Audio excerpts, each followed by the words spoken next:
Hello दोस्तों स्वागत है आपका आपके अपने YouTube channel RVS study classes में।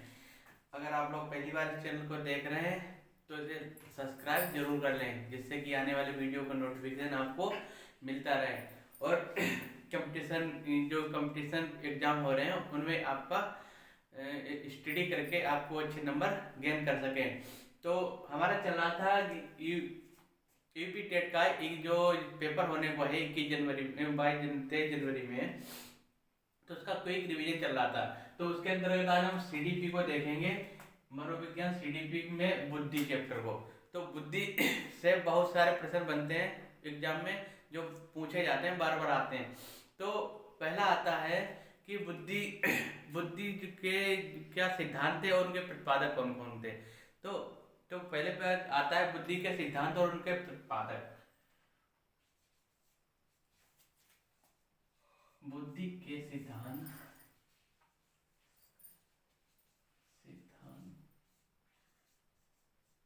और उनके प्रतिपादक।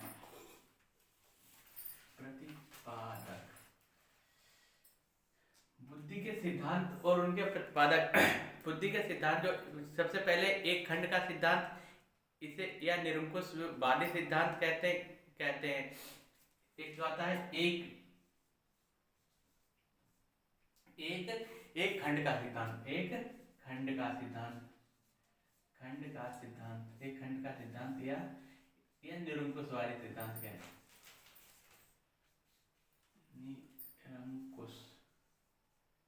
निरंकुशवादी सिद्धांत ये सिद्धांत आया था 1911 में। ये सिद्धांत आया था 1911 में और इसे दिया था विनय टर्मन व स्टर्नर ने। इसे दिया था विनय टर्मन व स्टर्नर ने। इसे दिया था विनय टर्मन और स्टर्नर ने। तो बुद्धि का जो एक खंड का सिद्धांत है, निरंकुशवादी सिद्धांत भी कहते हैं, कि 1911 में विनय टर्मन व स्टर्नर के द्वारा दिया गया था। फिर आता हमारा द्विखंड का बुद्धि सिद्धांत। तो द्विखंड का बुद्धि सिद्धांत जो स्पेयरमैन द्वारा दिया गया था। द्विखंड बुद्धि सिद्धांत, द्विखंड का जो था, द्विखंड का सिद्धांत था। द्विखंड का सिद्धांत, दो खंड का सिद्धांत था। ये किसने दिया था? दो खंड का सिद्धांत दिया था 1904 में स्पेयरमैन ने। 1904 में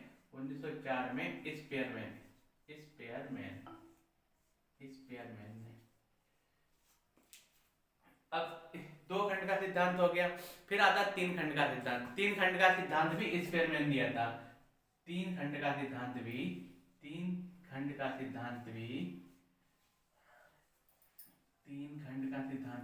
ये किसने दिया था? ये भी स्पेयरमैन ने ही दिया था।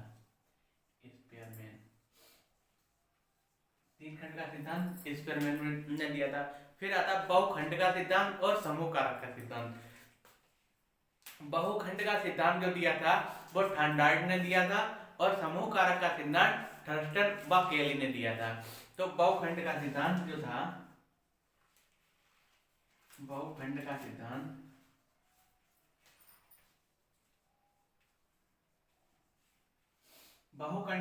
किसने दिया था? थॉर्नडाइक ने। किसने दिया था? थॉर्नडाइक ने। बहुखंड का सिद्धांत। और आता है समूह कारक का सिद्धांत। समूह कारक का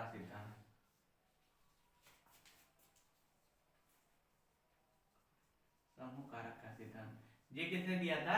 ये भी दिया था थर्स्टन व केली ने। थर्स्टन व केली ने दिया था। तो एक बुद्धि का सिद्धांत, दो बुद्धि का सिद्धांत, बहुबुद्धि। पूछा जाता है कि बुद्धि के सिद्धांत और उनके प्रतिपादक, मतलब बुद्धि के सिद्धांतों को ऑप्शन में दे दिया जाएगा, तीन सिद्धांतों को दे दिया जाएगा, चौथा दूसरा बता दिया जाएगा। तो वहां पर सिद्धांतों को अगर हमें पता है कि एक खंड का सिद्धांत है, दो खंड का सिद्धांत है, तीन खंड का सिद्धांत है, बहुखंड का सिद्धांत है, समूह कारक का सिद्धांत। इनका प्रतिपादक भी कौन कौन है? 1911 में इसका हुआ था। हर एक खंड का सिद्धांत का तो इसे विनय टर्मन व स्टर्नर ने किया था। दो खंड का सिद्धांत जो 1904 में स्पेरमैन द्वारा किया गया था। तीन खंड का सिद्धांत स्पेरमैन द्वारा किया गया था। बहुखंड का सिद्धांत थर्नडाइट द्वारा किया था और समूह कारक का सिद्धांत थर्स्टर व केली द्वारा किया गया था। फिर आता है बुद्धि लब्धि। बुद्धि लब्धि होता है आईक्यू। बुद्धि लब्धि, बुद्धि लब्धि, बुद्धि लब्धि को कहते हैं आईक्यू। बुद्धि लब्धि को क्या कहते हैं? आईक्यू। तो बुद्धि लब्धि का जो सूत्र का प्रतिपादन किसने किया था? यह सूत्र विलियम स्टर्न ने 1912 में किया था। बुद्धि लब्धि का सूत्र का प्रतिपादन विलियम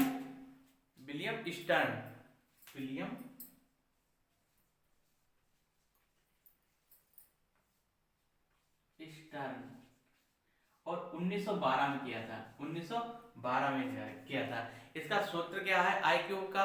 इसका सूत्र जो था बुद्धि लब्धि वाला बराबर होता है मानसिक आयु बट्टे वास्तविक आयु। क्या होता है? मानसिक आयु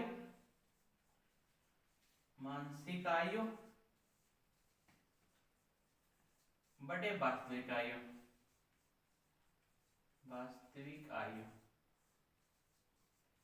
और गुणे 100 होता है, गुणे 100। तो मानसिक आयु को किससे डिनोट करते हैं? मानसिक आयु को ईएमए से डिनोट करते हैं और वास्तविक आयु को जो मानसिक आयु है इसे ईएमए को से डिनोट करते हैं और वास्तविक आयु को सीए से डिनोट करते हैं, सीए। और बुद्धि लब्धि को आईक्यू से। बुद्धि लब्धि तो आईक्यू होती है, ठीक है। तो ये क्या था? बुद्धि लब्धि जो सूत्र निकालने का जो इसका प्रतिपादन किया था विलियम स्टर्न ने 1912 में और सूत्र था मानसिक आयु बटे वास्तविक आयु गुणे 100। अब आता है कि मानसिक आयु शब्द का सर्वप्रथम प्रयोग किसने किया था? जो मानसिक आयु है, मानसिक आयु का सर्वप्रथम प्रयोग किसने किया था? तो इसका सबसे पहले प्रयोग विनय ने किया था।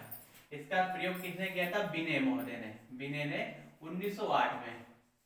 विनय ने इसका प्रयोग कब किया था? 1908 में। और फिर आता है कि जो बुद्धि परीक्षण जो विनय ने किया था। और इसमें एक बात और आती है कि बुद्धि जो थी,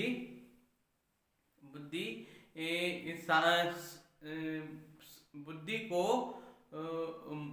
व्यक्तिकता भाषा बुद्धि परीक्षण जो किया था, व्यक्तिकता भाषा बुद्धि परीक्षण साइमन बुद्धि परीक्षण कहलाता है। साइमन बुद्धि परीक्षण कहलाता है। फिर आता है हमारा बुद्धि के सिद्धांत। तो बुद्धि के सिद्धांत जो हैं कि बुद्धि के सिद्धांत जो थे, जिसमें बुद्धि के सिद्धांत जिसके अंतर्गत गार्डन, जिसके बुद्धि के सिद्धांत के अंतर्गत क्या आता है?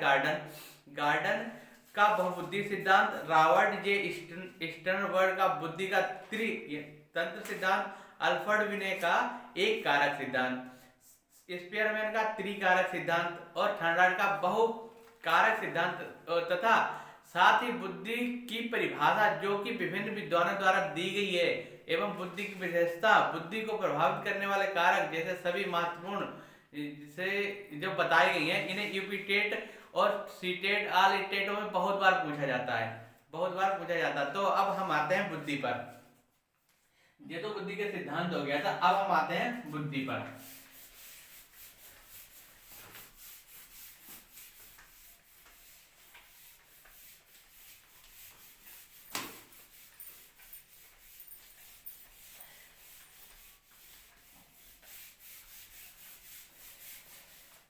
आते हैं बुद्धि पर। तो बुद्धि के अर्थ क्या है कि सभी सामान्य जो होते हैं, सभी व्यक्ति समान रूप से योग्य नहीं होते हैं। बुद्धि में क्या कहते हैं? बुद्धि का अर्थ क्या है कि सभी व्यक्ति समान नहीं होते हैं। बुद्धि में क्या होता है? सभी व्यक्ति समान नहीं होते हैं।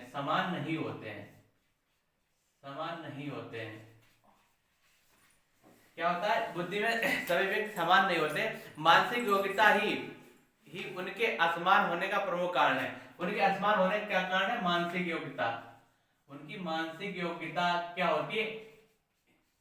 योग्यता उनकी जो होती है उसे वो असमान होने का कारण है। उनके असमान होने का कारण क्या है? मानसिक योग्यता। जैसे कई बालक प्रतिभाशाली होते हैं तो कुछ सामान्य होते हैं, कुछ मंदबुद्धि होते हैं। बालकों को देखा जाता है कि कुछ जैसे बालक क्या होते हैं? प्रतिभाशाली होते हैं, कुछ मंद बुद्धि होते हैं, मंद बुद्धि होते हैं, कुछ क्या होते हैं, कुछ जड़ बुद्धि होते हैं, कुछ सामान्य होते हैं। तो सामान्य कई मतलब जिनकी बुद्धि के आधार पर इनको वर्गीकरण किया जाता है। तो अलग अलग जो बुद्धि जो वो कहलाते हैं, ये बुद्धि क्या आती है, सभी में समान नहीं होती है और ये किसके द्वारा मापी जाती है, मानसिक योग्यता द्वारा मापी जाती है। जैसे क्या होता है कि कुछ बच्चे प्रतिभाशाली होते हैं, कुछ मंद बुद्धि होते हैं, कुछ जड़ बुद्धि होते हैं, इस टाइप से ये होते हैं। फिर आता है कि जैसे कुछ विद्वान थे, मनोवैज्ञानिक थे, तो जिनके द्वारा पूछा जाता है, उनकी परिभाषा पूछी जाती है कि उन्होंने बुद्धि के बारे में क्या बताया, उनकी बुद्धि के बारे में उन्हें क्या बताया गया। तो सबसे पहले पूछा जाता है कि बोध आता है कि वुडवर्थ के अनुसार, वुडवर्थ के अनुसार क्या था। तो वुडवर्थ ने बताया बुद्धि कार्य करने की विधि है। वुडवर्थ ने क्या बताया था, वुडवर्थ ने बताया था कि बुद्धि क्या है, कार्य करने की एक बुद्धि कार्य करने की एक बुद्धि क्या, उन्होंने वुडवर्थ ने बताया था कि बुद्धि एक कार्य करने की एक क्या विधि है, बुद्धि एक कार्य करने की विधि है। वुडवर्थ ने हमें बताया कि बुद्धि क्या है, बुद्धि एक कार्य करने की विधि है। फिर आते हैं एक टर्मन महोदय, टर्मन महोदय आते हैं। तो टर्मन महोदय ने क्या बताया बुद्धि के बारे में, बुद्धि अमूर्त विचारों के बारे में सोचने की योग्यता है। उन्होंने बताया कि बुद्धि क्या है, बुद्धि अमूर्त विचारों को अमूर्त विचारों को सोचने की योग्यता है, सोचने की योग्यता है। उन्होंने टर्मन महोदय ने बताया कि बुद्धि क्या है, बुद्धि एक अमूर्त विचारों को सोचने की योग्यता है। फिर आए विनय महोदय। तो विनय महोदय ने बुद्धि को 4 शब्दों में निहित कर दिया। विनय महोदय जो आए थे, उन्होंने क्या किया, उन्होंने बुद्धि को 4 शब्दों में निहित कर दिया। उन्होंने बताया कि ज्ञान, आविष्कार, निर्देश और आलोचना। बुद्धि के प्रकार उन्होंने बता दिए थे। उन्होंने बताया था ज्ञान, आविष्कार, ज्ञान, आविष्कार। उन्होंने बताया कि ज्ञान, आविष्कार, निर्देश और आलोचना, निर्देश और आलोचना।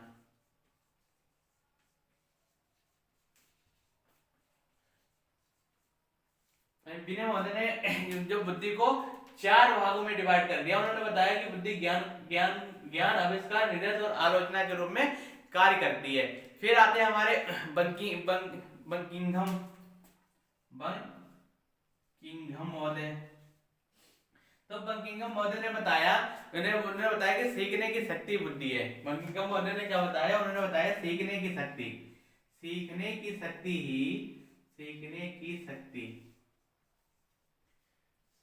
शक्ति ही बुद्धि है। बंकिंघम महोदय ने बताया कि सीखने की शक्ति ही बुद्धि है। तो इस टाइप से अलग अलग मनोवैज्ञानिकों द्वारा बुद्धि का वर्णन किया गया, बुद्धि के बारे में बताया गया। फिर आता है कहता है कि इन परिभाषाओं के आधार पर बुद्धि को निम्न भागों में बांटा गया है। कि जो परिभाषाएं दी थी, उन परिभाषाओं के आधार पर बुद्धि को निम्न भागों में बांटा गया है। तो पहले जैसे आता है कि सीखने की योग्यता, पहले थी सीखने की योग्यता। फिर आता है अमूर्त चिंतन की योग्यता, सीखने की योग्यता, अमूर्त चिंतन की योग्यता। और आता है समस्या का समाधान करने की योग्यता या वातावरण में समायोजन की योग्यता। इस टाइप से बुद्धि को बांटा गया है। तो बुद्धि को सीखने की योग्यता, अमूर्त चिंतन की योग्यता। अब लिखवा देते हैं आपको कि बुद्धि को निम्न भागों में बांटा गया है, यानी इस परिभाषा के आधार पर बुद्धि को निम्न भागों में बांटा गया, बुद्धि को निम्न भागों में बांटा गया है। तो किसमें बांटा गया है निम्न भागों में। तो पहला था एक सीखने की योग्यता के आधार पर, सीखने की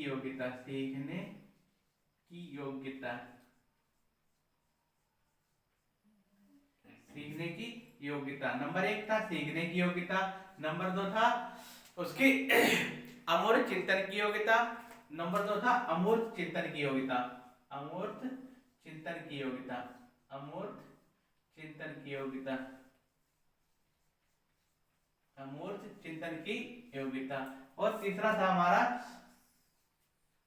अमूर्त चिंतन की योग्यता। फिर तीसरा था समस्या का समाधान की योग्यता, समस्या के समाधान की योग्यता, समस्या के समाधान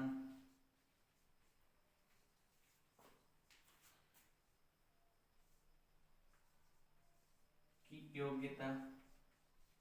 और चौथा था हमारा समस्या के समाधान की योग्यता। और चौथा था वातावरण में समायोजन, वातावरण में समायोजन की योग्यता, वातावरण में समायोजन, वातावरण में समायोजन। तो उन्होंने बुद्धि को इन्हीं वैज्ञानिकों के आधार पर बुद्धि को 4 भागों में बांट दिया। एक था सीखने की योग्यता, अमूर्त चिंतन की योग्यता, समस्या के समाधान की योग्यता और वातावरण में समायोजन की योग्यता। फिर क्या हुआ था कि इन परिभाषाओं के अनुसार बुद्धि में केवल एक तरह की क्षमता नहीं होती है। इन परिभाषाओं के अनुसार बुद्धि में केवल एक तरह की जो होती है, एक तरह की क्षमता नहीं होती है, बल्कि इनमें अनेक तरह की क्षमताएं पाई जाती हैं। तो बुद्धि की विशेषताएं क्या होती है? बुद्धि क्या होती है? बुद्धि व्यक्ति की जन्मजात शक्ति है। बुद्धि क्या है? बुद्धि जो थी व्यक्ति की जन्मजात शक्ति है। बुद्धि क्या होती है? जन्म से ही होती है, बुद्धि जन्मजात शक्ति है। बुद्धि जो होती है व्यक्ति की विभिन्न बातों को सिखाने में सहायता देती है। बुद्धि क्या होती है? विभिन्न बातों को सीखने में सहायता देती है, सीखने में, विभिन्न बातों को सीखने में भी सहायता देती है बुद्धि। बुद्धि और क्या थी? बुद्धि व्यक्ति को अमूर्त चिंतन की भी योग्यता प्रदान करती है। बुद्धि क्या करती है? अमूर्त चिंतन, अमूर्त चिंतन, अमूर्त चिंतन। बुद्धि क्या करती है? अमूर्त चिंतन की भी योग्यता प्रदान करती है। और क्या था? बुद्धि व्यक्ति को नवीन परिस्थितियों में समायोजन करने का गुण प्राप्त करती है। बुद्धि क्या करती है? समायोजन, समायोजन। बुद्धि क्या करती है? समायोजन। यानी व्यक्ति जैसे भी वातावरण में जाता है, जैसे भी क्षेत्र में पहुंचता है, तो वो उसमें क्या करता है? वो उसमें योजन हो जाता है, उसका समायोजन हो जाता है। फिर क्या था? बुद्धि व्यक्ति की कठिन परिस्थितियों जो था, बुद्धि क्या थी? बुद्धि व्यक्ति की कठिन परिस्थितियों और जटिल समस्याओं को सरल बनाती है। बुद्धि क्या करती है? कठिन परिस्थितियों को सरल बनाती है, कठिन परिस्थितियों को, कठिन को सरल, ऐसे समझ लो, कठिन को सरल बनाती है, कठिन परिस्थितियों को सरल बनाती है। और क्या था कि बुद्धि व्यक्ति के अपने अनुभवों को लाभ उठाने में क्षमता देती है। यानी बुद्धि जितनी अधिक होती है उसका लाभ भी उसे मिलता है, लाभ उठाने में, बुद्धि से लाभ उठाने में भी क्षमता प्रदान करती है। और बताया है बुद्धि व्यक्ति को भले बुरे, बुद्धि क्या होती है? व्यक्ति को भले बुरे, सत्य असत्य, नैतिक अनैतिक कार्यों में अंतर करने की उत्तर देती है। बुद्धि क्या करती है? विभिन्न जो सत्य असत्य, या समझ लो नैतिक कार्यों, नैतिक कार्यों के बीच जो क्या होती है, नैतिक कार्यों को समझने में, नैतिक कार्यों को करने में या समझने में, नैतिक कार्यों को समझने में क्या करती है? सहायता प्रदान करती है। अगर बुद्धि होगी तभी हम सत्य असत्य का पता कर सकते हैं, नैतिक कार्यों के बारे में पता कर सकते हैं, अनैतिक कार्यों के बारे में पता कर सकते हैं, भले बुरे का पता कर सकते हैं। और क्या होता था बुद्धि पर? हाँ, एक बात और है, बुद्धि पर लिंग भेद जो था, लिंग भेद जाति भेद का कोई प्रभाव नहीं पड़ता। बुद्धि पर क्या है? लिंग भेद और जाति भेद, इस पर किसका कोई प्रभाव नहीं पड़ता। लिंग भेद का, लिंग भेद और जाति भेद, लिंग भेद और जाति भेद, यानी मेल फीमेल और किसी भी जाति का कोई फर्क नहीं पड़ता है बुद्धि में। और बुद्धि क्या है? बुद्धि पर मुख्य प्रभाव वंशानुक्रम और वातावरण का पड़ता है। इसमें क्या होता है? इसका जो प्रभाव पड़ता है वंशानुक्रम और वातावरण का, वंशानुक्रम और वातावरण का, इसमें बुद्धि पर बहुत अधिक ये प्रभाव पड़ता है। ये क्या पड़ता है? ये प्रभाव पड़ता है, बुद्धि पर प्रभाव पड़ता है। तो और बुद्धि जो थी एक इकाई ना होकर अनेक इकाइयों का समूह है। बुद्धि जो थी इकाई ना होकर वो अनेक इकाइयों का समूह है। ये क्या है? अनेक इकाइयों का समूह है। अनेक इकाइयों का समूह है।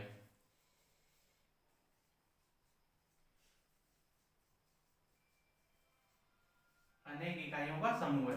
बुद्धि क्या थी? अनेक इकाइयों का समूह है। तो हम कह सकते हैं कि बुद्धि जो थी, बुद्धि अमूर्त चिंतन का भी जो अमूर्त चिंतन करने में सहायता प्रदान करती है, सीखने में सहायता प्रदान करती है। बुद्धि जन्मजात होती है। बुद्धि सभी की एक समान नहीं होती है। बुद्धि को मानसिक योग्यता के आधार पर देखा जाता है। इस बुद्धि के द्वारा ही कठिन कार्य को सरल बनाने में कठिन कार्य को सरल कर सकते हैं और बुद्धि से अनेकों लाभ उठाए जा सकते हैं। बुद्धि अगर होगी तो अनेक प्रकार के लाभों को हम ले सकते हैं। बुद्धि के द्वारा ही सत्य का, नैतिक अनैतिक का, भले बुरे की समझने की शक्ति हमें मिल जाती है। बुद्धि जो थी लिंग भेद और जात भेद के आधार पर कोई भी परिवर्तन नहीं करता, इसमें कोई भी प्रभाव नहीं डालता है। बुद्धि केवल वंशानुक्रम और वातावरण पर प्रभाव डालती है। बुद्धि वंशानुक्रम और वातावरण पर प्रभाव डालती है। और क्या था कि बुद्धि अनेक अनेक प्रकार की इकाइयों का समूह है। बुद्धि को प्रभावित करने वाले कारक जो थे, बुद्धि को प्रभावित करने वाले वंशानुक्रम और वातावरण ही इनके कारक हैं। फिर आता है हमारा बुद्धि का सिद्धांत। तो बुद्धि के सिद्धांत, बहुत सारे सिद्धांत है जिन्हें दिया था। हम इसका डिस्कस किसी नेक्स्ट वीडियो में कर देंगे। तो फिर आता है हमारा बुद्धि। तो यहाँ तक तो हम समझ गए कि बुद्धि का क्या प्रभाव है, क्या होती है बुद्धि, क्या नहीं होती है। और आगे के लिए हम अब नेक्स्ट वीडियो में से बुद्धि के सिद्धांतों को पढ़ेंगे। बुद्धि के सिद्धांत को किसने प्रतिपादित किया वो पढ़ेंगे। और बुद्धि के जो फैक्टर होते हैं उनके बारे में हम उसे पढ़ेंगे। तो अगले वीडियो में इसे बुद्धि को हम पूरा फिनिश करेंगे। तब तक के लिए आप चैनल पर बने रहिए और चैनल को अधिक से अधिक इसे शेयर भी कर दिया करो। कमेंट जो भी, अगर आप लोगों को किसी भी जो भी पढ़ाया जा रहा है वीडियो में, अगर उसमें कहीं पर भी कोई भी दिक्कत आती है तो आप कमेंट बॉक्स में लिख सकते हैं, जिससे कि हम आने वाले नए वीडियो में उसका सलूशन आपको नेक्स्ट वीडियो में दे सकें। तो अभी तक जिन लोगों ने वीडियो को सब्सक्राइब नहीं किया है तो वीडियो को सब्सक्राइब जरूर कर लें, जिससे कि आने वाली वीडियो का नोटिफिकेशन आप लोगों को मिलता रहे। और इसे वीडियो को शेयर भी आप लोग कर दिया करो, जिससे कि हमें भी आप लोगों से जो भी प्यार मिल रहा है वो प्यार जो हमें नई ऊर्जा प्रदान करता है, नई ऊर्जा को देता है, जिससे कि हम आगे से अच्छे करके आप लोगों को शिक्षा का, आप लोगों को सिखाने का, आप लोगों को कंपटीशन में अच्छा करने का, हम सिखा के वो कंपटीशन में अच्छा करने का आपको अवसर दे सकें। ठीक है।